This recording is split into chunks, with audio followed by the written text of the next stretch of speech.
네, 여러분 안녕하세요. 반갑습니다. 이번 시간에는 물을 벌컥벌컥 마시지 말라는 이유는 이라는 주제를 가지고 여러분에게 땀 분비의 기전이나 또 2차 탈수, 세컨더리 디하이드레이션이라고 하는데요. 이러한 그 현상에 대해서 설명드리도록 하겠습니다. 우리가 이제 평상시에도 물을 벌컥벌컥 많이 마시기보다는 이렇게 씹듯이 그렇게 조금씩 마시라고 그러죠. 운동 시에도 이렇게 물을 목이 마르다고 해서 벌컥벌컥 마시게 되었을 때는 2차 탈수와 같은 이런 문제를 이제 발생할 수 있는데요. 이러한 현상이 왜 나타나는지 그것을 좀 기전적으로 설명드리는 시간을 갖도록 하겠습니다. 우리가 운동을 할 때는 체내 이제 수분의 이동이 일시적으로 일어나는데요. 운동 초기에는 아직 뭐 땀 분비하거나 그렇지 않죠. 체온이 상승하지 않으니까. 그렇지만 이제 운동하는 근육 세포에서 물질 대사가 활발하게 일어나죠. 이런 대사 활동이라고 하는 것은 결국은 이제 물 안에서 또 물을 매개로 해서 다 이루어진다고 볼 수 있죠. 그렇기 때문에 이러한 그 운동하는 근육으로의 수분 이동이 운동 초기에는 일어난다. 그래서 혈관 안에서 즉 혈액 중에 이제 이 수분 성분, 혈장 성분 중에 이제 수분 성분, 그다음에 이제 사이질액, 간질액이라고도 그러죠. 이 수분이 연쇄적으로 세포 안으로 이렇게 들어가는 모습을 왼쪽 그림에서 보여주고 있습니다. 이것은 이제 에너지 생성 반응이 활발하게 일어나면서 이러한 그 수분의 이동이 그거에 응해서 일어난다고 볼 수 있는 것이죠. 그러나 이제 운동을 계속 지속함에 따라 체온이 상승하고 이제 땀을 분비하게 되죠. 그러면 이 땀의 분비는 결국 이 사이질액에서 주로 형성되어서 이 사이질액의 수분이 땀샘을 안으로 들어가서 땀을 형성하게 되는 것입니다.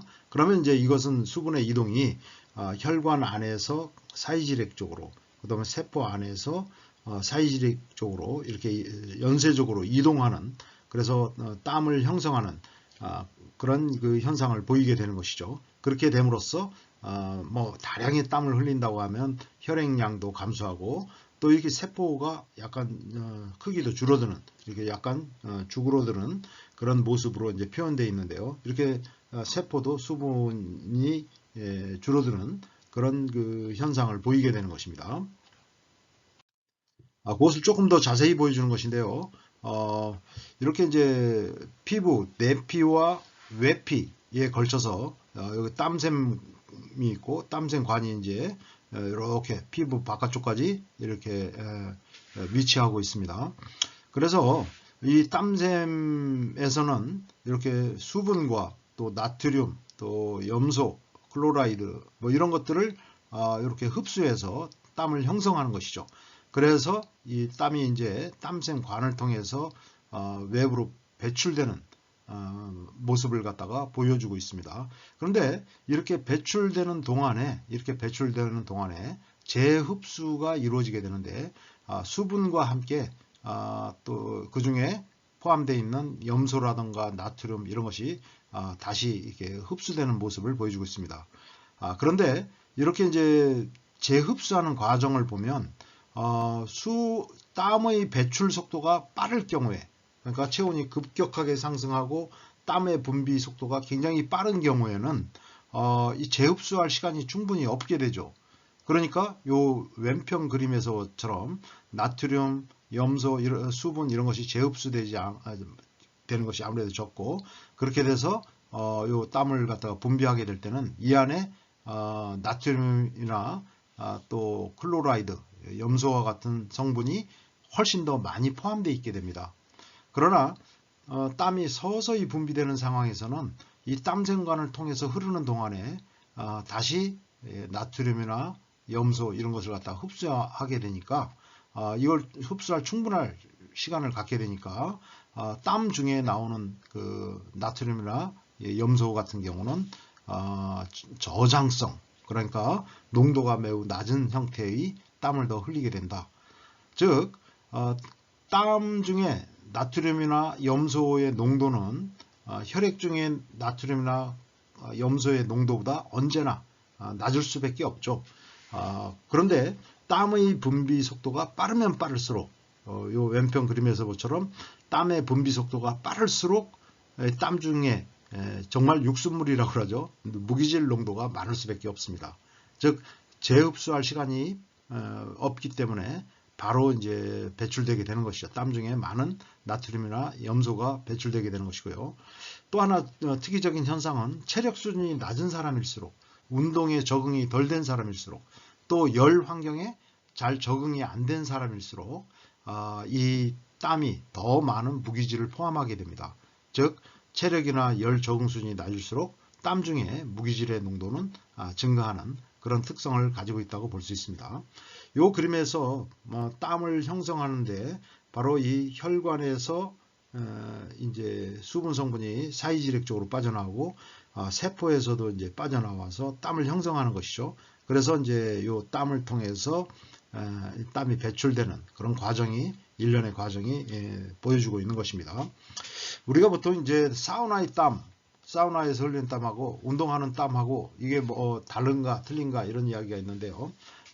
다르기도 하고 완전히 다르기도 하고 또 같은 면도 있습니다. 즉 이 땀 중에 성분을 비교를 해보면 그 성분이 다른 걸로 생각하는 경우가 많은데 땀의 성분은 다르지 않다. 즉 이 땀의 성분을 결정하는 것은 얼마나 빠르게 땀을 분비하느냐, 그 분비 속도에 달려 있다고 볼 수 있습니다. 그래서 운동을 하든 사우나를 하든 땀 분비가 서서히 이루어지면 땀 중에 무기질의 농도가 낮아지게 되는 것이죠. 즉 저장성 땀을 더 분비하게 되는 것이죠. 그러나 급격하게 땀을 많이 형성해서 분비하는 그런 상황에서는 이러한 그 땀 중에 무기질의 농도가 굉장히 높아지게 된다. 그래서 그 성분의 측면에서는 사우나에서의 땀과 운동할 때의 땀은 다르지 않다라고 볼 수 있는 것이죠.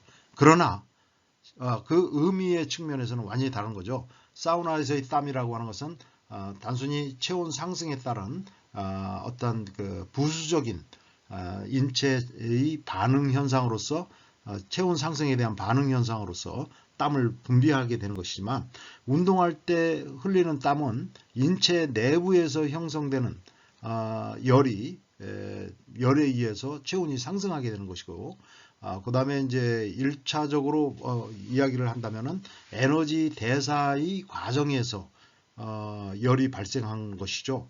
그래서 에너지의 생성의 과정에서 열이 발생함으로써 땀이 흘리게 되는 것인데 그러기 때문에 운동할 때 땀을 흘린다고 하는 것은 사실은 땀뿐만 아니라 인체의 뭐 순환계, 호흡계, 또 신경계, 또 근골격계, 내분비계 이런 인체의 여러 계통의 아주 커다란 변화가 함께 일어난다는 측면에서 운동할 때 땀과 사우나의 땀은 전혀 다른 것이다 라고 볼 수 있는 것이죠. 즉 그냥 단순히 땀 흘리는 현상을 똑같다고 해서 사우나가 운동을 대신할 수 있다고 생각하는 것은 굉장히 잘못된 생각인 것입니다. 자, 어쨌든 땀을 갖다가 굉장히 많이 흘리게 되면 이런 저장성의 땀을 분비하기 때문에 혈액은 농축이 되죠. 즉 상대적으로 땀 중에는 수분의 성분을 상대적으로 더 많이 흘리고 나트륨이나 무기질은 아무래도 재흡수 과정이 일어나기 때문에 요 땀 중에는 무기질이나 나트륨의 농도가 혈액보다는 더 적게 되는 것이죠. 그러면 이제 혈액은 점차 농축이 되는데 이것을 삼투질 농도가 상승한다 이렇게 볼 수 있는 것이죠.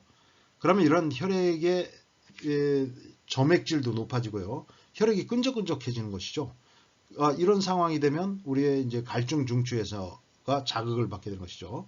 바로 이런 삼투질 농도를 수시로 체크하는 센서들이 우리 뇌세포, 갈증 중추에는 있습니다. 그래서 이런 세포들이 혈액이 너무 진해졌구나 하면서 이제 갈증 중추를 자극하고 그로 인해서 우리가 이제 물을 먹고 싶다 이런 그 욕구가 생기게 되는 것이죠.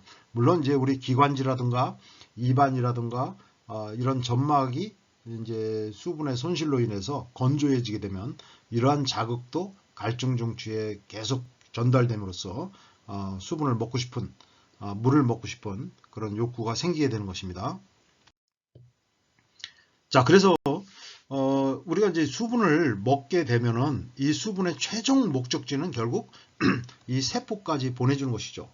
즉 혈액량도 이제 감소했으니까 혈액량을 보충하는 그런 그 효과도 있지만 또 최종 목적지는 어디냐 하면은 이 혈액을 통해서 마침내 이 세포까지 이 수분을 갖다가 전달하는 것이 궁극적인 목적지가 되겠습니다. 그런데 물을 갖다가 서서히 조금씩 먹게 되면은 수분이 서서히 들어오면서 이러한 이동이 즉 이 혈액을 통해서 또 사이질액을 통해서 마침내 이제 세포 안까지 물이 서서히 들어오게 되는데요. 물을 벌컥벌컥 마시게 되면 순식간에 이제 수분이 혈액중으로 쭉 들어오게 되는 거죠. 이렇게 혈액중으로 수분이 한꺼번에 많이 들어오게 되면 어떤 문제가 생기느냐? 혈액의 삼투질 농도가 급격히 감소하게 되는 것이죠. 즉 혈액이 갑자기 희석이 되는 겁니다. 혈액중에는 5리터 정도의 수분이 있는데요. 이것이 미처 이제 이런 연쇄적인 이동이 이루어지기 전에 한꺼번에 물이 혈액중으로 들어오니까 혈액이 갑자기 이 삼투질 농도가 희석이 되면서 삼투질 농도가 감소하게 되는 것이죠. 그렇게 되면은 우리 뇌가 착각을 하게 되는 것이죠. 수분이 충분하다, 너무 많이 들어왔다, 이렇게 착각하게 만드는 원인이 된다는 것입니다. 즉 이렇게 수분이 H2O로 표시되어 있는데 갑자기 들어와서 혈액이 희석이 되고 혈액량이 갑자기 늘어나면은 이것이 이 뇌하수체 전엽으로부터 항이뇨 호르몬의 분비를 중지시키는 그런 자극이 됩니다. 항이뇨 호르몬이라고 하는 것은 콩팥으로 보내져서 콩팥에서 수분의 제흡수를 증가시켜서 뇨 생성을 감소시키는 그런 호르몬이 항이뇨 호르몬입니다. 그래서 우리가 아주 그 혈액량이 모질할 때 이 항이뇨 호르몬이 많이 분비되죠. 그래서 더 이상 소변의 생성을 갖다가 줄임으로써 몸의 혈액중에 또는 체액이 감소하는 것을 막는 그런 그 역할을 하는 것이 항이뇨 호르몬의 역할이라고 할 수 있습니다. 즉 혈액량이 현저히 감소했을 때 이 항이뇨 호르몬은 분비가 되는데 지금 혈액량이 굉장히 충분하다 이런 신호가 갔지 않습니까? 혈액의 삼투질 농도가 확 감소하고 혈액이 희석됐어요. 그럼 뇌는 착각을 하는 거죠. 몸 안에 수분이 충분하다. 그러니까 너 항이뇨 호르몬 이거 분비하지 말어 하고 이제 항이뇨 호르몬 분비를 중지시키게 되는 거죠. 그래서 뇌하수체 후엽에서 분비되는 이 항이뇨 호르몬의 분비가 중지되게 됩니다. 그렇게 되면은 콩팥에서 이 항이뇨 호르몬이 콩팥에서 제흡수를 증가시키는 작용을 하는데 항이뇨 호르몬이 분비되지 않으니까 제흡수가 되질 않는 거죠. 한번 여과했던 이런 그 수분이 제흡수되지 않고 그대로 뇨가로 형성을 해서 바로 이 뇨관을 통해서 배출되게 되는 것이죠. 그래서 결국 결과적으로 뇨 생성이 증가되는 것이다. 그래서 한꺼번에 많이 먹었을 때 실제로는 많이 안 먹었는데 한꺼번에 먹었기 때문에 이러한 뇨 생성을 증가시키게 됩니다. 자, 이런 문제 때문에 다시 혈액량이 감소하는 이것을 2차 탈수라고 하는데요. 이런 현상을 갖다가 일으키기도 하는 것이다 볼 수 있죠. 그래서 이런 반응이 빠르게 나타나서 혈액량이 다시 급격하게 감소함으로써 갑자기 어지럽다든가 뇌 빈혈 현상이 혈액량이 모자라니까요. 뇌 빈혈 현상이 일어나거나 그런 그 현상이 일어날 수도 있습니다. 지금이야 뭐 그런 현상이 경험을 하시는 분들이 적겠지만 저희 어릴 때만 해도 한여름에 운동장에서 열심히 놀다가 수도가에로 뛰어가서 목이 마르니까 수도에다가 입을 대고 물을 벌컥벌컥 계속 마셨죠. 한참 마시고 나면은 갑자기 막 어지러워지고 뭐 눈앞에서 막 별이 번쩍번쩍 떠다니고 이런 그 어지럼증이 나타나는 경우가 있는데 이것이 바로 이런 2차 탈수 현상이라고 볼 수 있습니다. 어쨌든 운동을 할 때든 운동을 하지 않을 때든 우리가 수분을 마실 때 그 수분의 최종 목적지는 우리 세포라고 하는 거. 그래서 이 목적지까지 물이 날아가지 않고 새지 않고 무사히 잘 보내려면은 물을 서서히 조금씩 이렇게 마시는 것이 올바른 물 섭취 방법이라는 것을 말씀드릴 수 있겠습니다. 네, 물이 이제 이렇게 희석이 돼서 이것이 이렇게 항이뇨 호르몬 분비를 중지시킴으로써 콩팥에서 수분의 재흡수를 막게 되고 이루어지지 않게 되고 그럼으로써 뇨 생성이 증가되는 이런 과정을 설명드렸습니다. 그것을 이제 다시 한번 설명드리면 우리가 특히 다량의 물을 갖다가 특히 저장성 물이죠. 나트륨이나 또 염소, 칼륨 이런 게 이제 마그네슘 이런 게 포함되어 있지 않는 그냥 그 플레인 워터라고 하는데요. 이런 저장성의 물을 한꺼번에 확 먹었을 때 많이 먹었을 때는 혈액 중에 삼투질 농도가 급격하게 감소하죠. 그렇게 함으로써 착각을 하죠. 갈증이 이제 뭐 해소됐다고 착각을 하죠. 그래서 갈증이 둔화됩니다. 한편으로는 이 갈증 중추에서는 우리 뇌하수체 후엽에서 분비되는 항이뇨 호르몬 분비를 갖다가 중지시키게 되는 거죠. 그렇게 되면서 콩팥에서 수분의 재흡수가 감소됨으로써 뇨의 생성이 급격하게 증가하게 되는 것이죠. 그렇게 하면서 이제 재차 혈액량이 감소합니다. 그러는 한편 또 혈액 중에서 간질액 쪽으로 또 간질액에서 세포 내액, 세포 안으로 수분이 이동하는 현상은 또 지속적으로 일어나죠. 그렇게 하다 보니까 혈장량이 재차 혈장량이 다시 감소되는 이런 현상이 나타나서 이것이 이제 어지럼증, 뇌빈혈이라고 하는데요. 이런 그 뇌빈혈 현상을 갖다가 일으킬 수 있다고 하는 것입니다. 자, 오늘은 세컨더리 디하이드레이션, 2차 탈수라는 현상이 왜 나타났는지 그런 기전에 대해서 좀 설명을 드렸고요.